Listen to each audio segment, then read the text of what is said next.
Hello friends, welcome to our study channel the study with SKP. दोस्तों, आज का part 2 session में आपका स्वागत है। और आज हम लोग क्वेश्चन कंप्लीट करने वाले हैं वो 51 से 100 तक पढ़ने वाले हैं। ठीक है, कल हम लोगों ने क्वेश्चन देखा था जो था 1 से 50, और आशा करते हैं कल का वीडियो आपको पसंद आया होगा पिछला, तो ये भी आपका वीडियो पसंद आएगा। चलिए जल्दी हम लोग रिवीजन कर लेते हैं। आज का देखिए जो सबसे पहला क्वेश्चन है 51 का, वह भारत का राष्ट्रीय पशु कौन सा है। तो भारत का राष्ट्रीय पशु है दोस्तों बाघ। ठीक है, भारत का राष्ट्रीय पशु बाघ है, टाइगर। देखिए बाघ और टाइगर, अंग्रेजी में कहते हैं इसको टाइगर, हिंदी में बाघ। ठीक है, और उसका अगले बात क्वेश्चन है भारत का राष्ट्रीय पक्षी कौन सा है। तो भारत का राष्ट्रीय पक्षी है मोर। ठीक है, भारत का राष्ट्रीय पक्षी मोर, पीकॉक।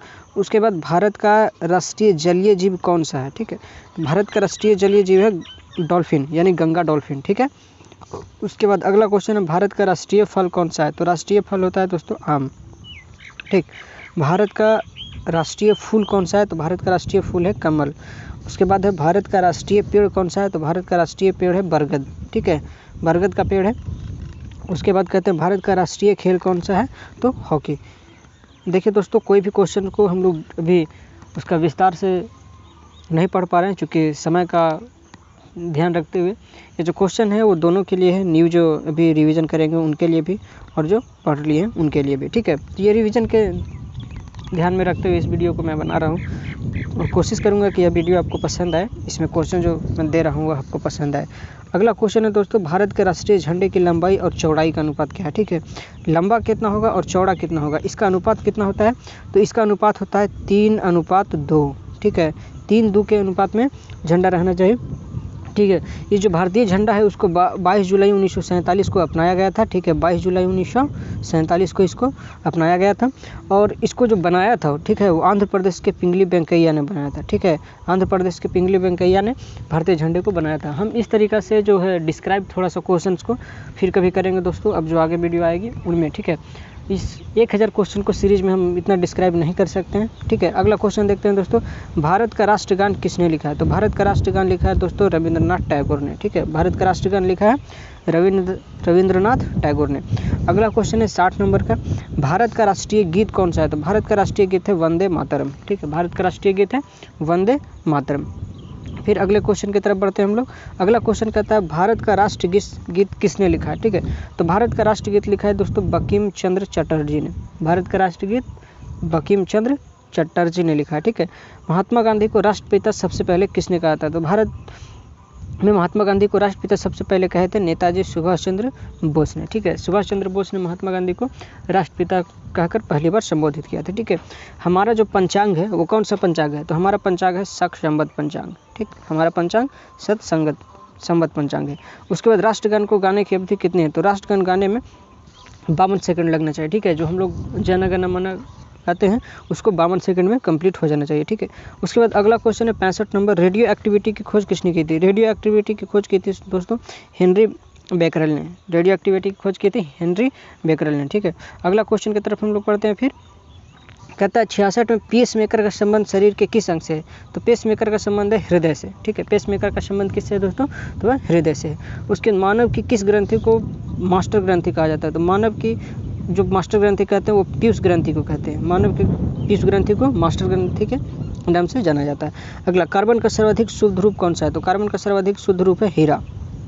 ठीक है, अगला क्वेश्चन है एक्सरे का आविष्कार किसने किया था। तो एक्सरे का आविष्कार दोस्तों किया था विलियम कॉनराड रॉन्टजन ने। ठीक है, विलियम कॉनराड रॉन्टजन ने किया था 1895 ईस्वी में। ठीक है, अगला क्वेश्चन है किस धातु का प्रयोग मानव द्वारा सबसे पहले किया गया था।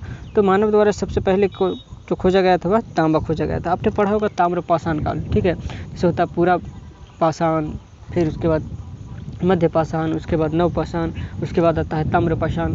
तो इन युगों को जो आप पढ़े होंगे प्राचीन काल में, तो सबसे पहले प्रयोग किया था उन्हें तांबा का। ठीक है, अगला क्वेश्चन की तरफ हम लोग पढ़ते हैं।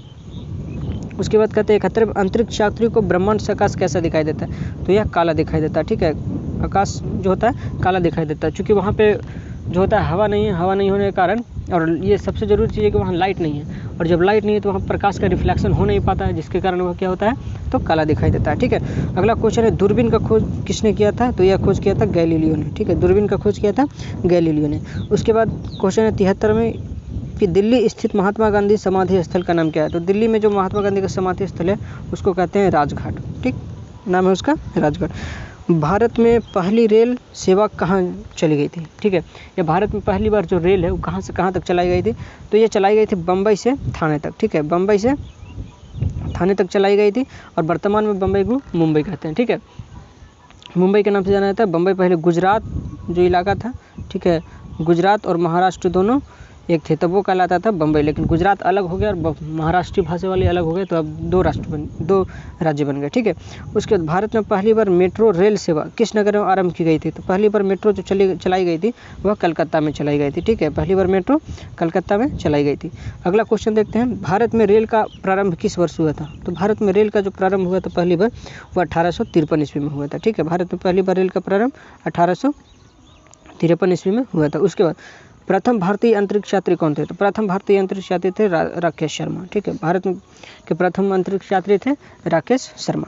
उसके बाद दोस्तों अगला क्वेश्चन है, भारत की प्रथम महिला मुख्यमंत्री कौन थी? तो भारत की प्रथम महिला मुख्यमंत्री थी सुचेता कृपलानी। ठीक है, भारत की प्रथम महिला मुख्यमंत्री सुचेता कृपलानी। उसके बाद दोस्तों अगला क्वेश्चन है, हरियाणा के पहले मुख्यमंत्री कौन थे? तो हरियाणा के पहले मुख्यमंत्री थे पंडित भगवत दयाल शर्मा। हरियाणा के पहले मुख्यमंत्री पंडित भगवत दयाल शर्मा थे। ठीक है, उसके बाद 80 नंबर क्वेश्चन है कि संयुक्त राष्ट्र संघ की स्थापना कब हुई थी? तो संयुक्त राष्ट्र संघ की स्थापना हुई थी 24 अक्टूबर 1945 को। ठीक है, 24 अक्टूबर 1945 को संयुक्त राष्ट्र संघ की स्थापना हुई थी। अगला क्वेश्चन देखते हैं, संयुक्त राष्ट्र संघ का मुख्यालय कहाँ है? तो संयुक्त राष्ट्र संघ का मुख्यालय है दोस्तों न्यूयॉर्क में। ठीक है, संयुक्त राष्ट्र संघ का मुख्यालय न्यूयॉर्क में है। ठीक है, उसके बाद संयुक्त राष्ट्र संघ के पहले महासचिव कौन थे? तो ये थे ट्रिगवी ली। ठीक है, ट्रिगवी ली जो है संयुक्त राष्ट्र महासंघ के पहले सचिव थे। ठीक है, उसके बाद अगला क्वेश्चन है दोस्तों, अगला क्वेश्चन हम लोग देखते हैं, कहता है इस समय संयुक्त राष्ट्र संघ में कितने देश हैं? तो इस समय संयुक्त राष्ट्र संघ में जो है 193 देश हैं। ठीक है, 193 देशों का यह समूह है। ठीक, संयुक्त राष्ट्र संघ सुरक्षा परिषद के कितने देश सदस्य होते हैं? ठीक है, तो ये जो होते हैं वो 15 देशों का सदस्य है। ठीक है, कितना परिषद होता है? तो 15 देशों का सदस्य है। ठीक है, उसके बाद अगला क्वेश्चन हम लोग देखते हैं। अगला क्वेश्चन कहता है संयुक्त राष्ट्र संघ सुरक्षा परिषद के कितने जो देश हैं वो अस्थायी सदस्य देश हैं? तो अस्थायी जो है वो 5 हैं। ठीक है, अस्थायी सदस्य देश। चलिए तो अब देखते हैं हम लोग अगला क्वेश्चन जिसका है 86 नंबर। ठीक है, तो 86 नंबर क्वेश्चन में कहता है अंतर्राष्ट्रीय न्यायालय का मुख्यालय कहाँ स्थित है? तो अंतर्राष्ट्रीय न्यायालय का मुख्यालय स्थित है दोस्तों द हेग में, नीदरलैंड में। ठीक है, द हेग है नीदरलैंड में, वहाँ पड़ता है अंतर्राष्ट्रीय न्यायालय का मुख्यालय। उसके बाद क्वेश्चन है 87 में कि संयुक्त राष्ट्र संघ के वर्तमान महासचिव कौन है? तो संयुक्त राष्ट्र संघ के वर्तमान महासचिव हैं एंटोनियो गुटेरस। ठीक है, कौन है? जिनका नाम है एंटोनियो गुटेरस। ठीक है, एंटोनियो गुटेरस जो हैं जो संयुक्त राष्ट्र संघ के वर्तमान महासचिव हैं। ठीक है, अगला क्वेश्चन है संयुक्त राष्ट्र महासभा में हिंदी में भाषण देने वाले भारतीय व्यक्ति का नाम बताएं। तो संयुक्त राष्ट्र संघ में हिंदी में भाषण दे करके हिला करके चलाए थे अटल बिहारी वाजपेयी। ठीक है, अटल बिहारी वाजपेयी जो है वहाँ पे हिंदी में भाषण दिए थे। ठीक है, उसके बाद 89 नंबर क्वेश्चन कहता है कि संयुक्त राष्ट्र संघ सुरक्षा परिषद के अस्थायी सदस्य कितने वर्ष के लिए चुने जाते हैं? तो ये जो चुने जाते हैं वो 2 वर्ष के लिए चुने जाते हैं। ठीक है, 2 वर्षों के लिए अस्थायी सदस्य चुने जाते हैं। अगला क्वेश्चन है संयुक्त राष्ट्र संघ का 193वां जो देश बना वो कौन सा देश सदस्य बना था? तो यह बना था दक्षिणी सूडान। ठीक है, दक्षिणी सूडान जो है वह 193वां सदस्य देश है, सबसे लास्ट सदस्य देश है। उसके बाद अगला हम लोग क्वेश्चन देखते हैं। अगला क्वेश्चन कहता है कि किस विटामिन के कमी से खून का रुकाव जो है बंद नहीं होता है? तो विटामिन के जिस व्यक्ति में कमी हो जाएगा उसमें खून का रुकाव बंद ही नहीं होगा। ठीक है, वह खून चलते रहता है, यानी खून। अगला क्वेश्चन, हिंदी दिवस कब मनाया जाता है? तो हिंदी दिवस मनाया जाता है 14 सितंबर को। ठीक है, 14 सितंबर को हिंदी दिवस के रूप में मनाया जाता है। अगला क्वेश्चन है कि संविधान के किस अनुच्छेद द्वारा हिंदी को राष्ट्रभाषा घोषित किया गया? तो यह जो घोषित किया गया था हिंदी को राष्ट्रभाषा वह अनुच्छेद 343 के तहत घोषित किया गया था। ठीक है, 343 के तहत हिंदी को राष्ट्रभाषा घोषित किया गया।